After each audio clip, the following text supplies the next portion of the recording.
IELTS Speaking Part 3. Recycle. Question 1. What are the things that people recycle in your country? Answer. As the variety of materials turned out to be the modern economy has increased, so have attempts to repurpose ever more of them. Nearly everything can be recycled in my homeland.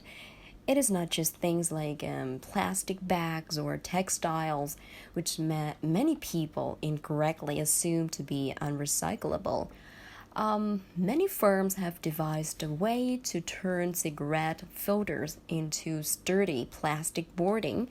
Plastic polymers can be chemically unwound into their original hydrocarbons. Sugarcane waste is reused to produce electricity. A couple of companies are also selling training shoes with soles made from chewing gum scraped off the streets of Hanoi and Saigon. Some people are even willing to pay a premium for products that salve their conscience because, for most customers, environmental considerations continue to be nice to have. But more importantly, I guess we, as a nation, are actually huge fans of the circular economy. We're trying to lower the economy's environmental footprint twice over by reducing the amount both of natural resources and of refuse. We're taking waste and converting it into a resource. In my country, 1/3 of glass and 2/3 of paper come from recovered materials.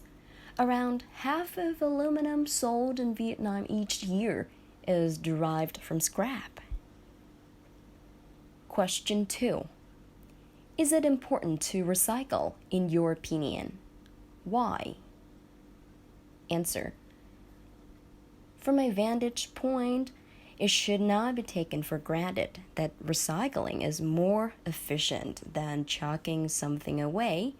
But recycling does offer a number of benefits to our community and the environment.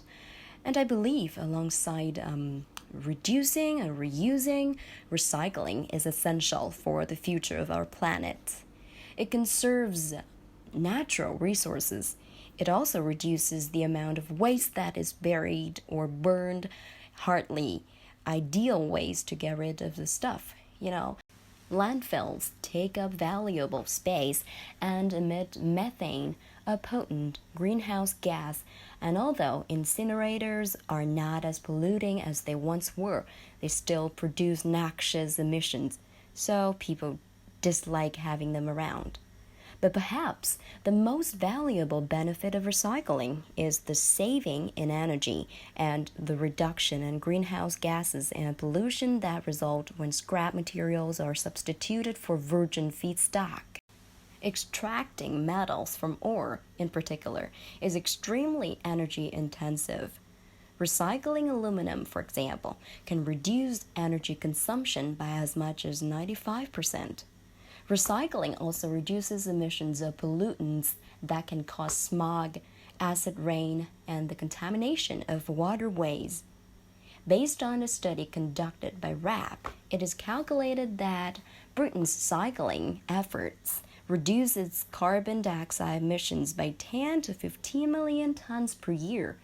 That is equivalent to a 10% reduction in Britain's annual carbon dioxide emissions from transport, or roughly equivalent to taking 3.5 million cars off the roads. Similarly, America's Environmental Protection Agency estimates that recycling reduced the country's carbon emissions by 60 million tons in 2018. Question 3. What is the best way to get more people to recycle? Answer. Well, the first step, I surmise, is to use technologies that allow for a single stream of recyclable waste, which is sorted on a conveyor belt using an arsenal of hands, spinning disc screens, and sorting machines. People are more inclined to recycle things if they do not have to sort them into different bins. San Francisco switched to single stream recycling a few years ago and now boasts one of the highest recycling rates in America. Another step to take is to make people pay for their unrecyclable waste or charge families for each bag of rubbish they produce and reward them for what they recycle. Electronic tags fixed into bins can weigh each household's waste and bill for it accordingly. Recycling, even if cheaper than outright disposal, will not usually pay for itself, but local authorities can share the savings with households, and this approach seems very environmentally sound and economically sensible. There are limits to this approach, however, because people might stoop to fly tipping or putting unrecyclable rubbish into the recycling bin just to earn credits.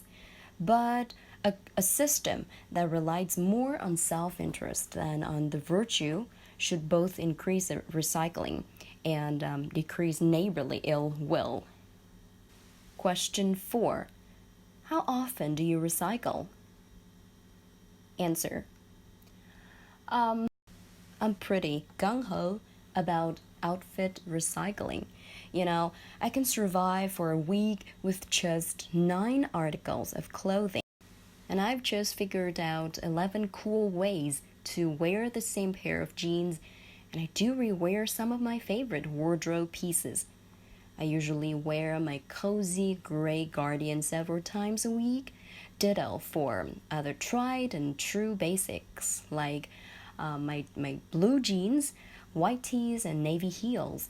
My work dresses are on a 2-week rotation, but most of my friends think I have a much bigger wardrobe than I actually do because I hardly ever wear the same exact outfit twice. I always mix it up a teensy bit, but I still think my recycling schedule is a little too lax because it's heavily influenced by whether I've been able to do my laundry or not. I don't live in a fully staffed abode to have someone else deal with those issues. At the end of the day, waste management and recycling is no more a choice. It has become a necessity. The world needs to recycle everything that can be recycled. And that is the end of my answer. Thank you.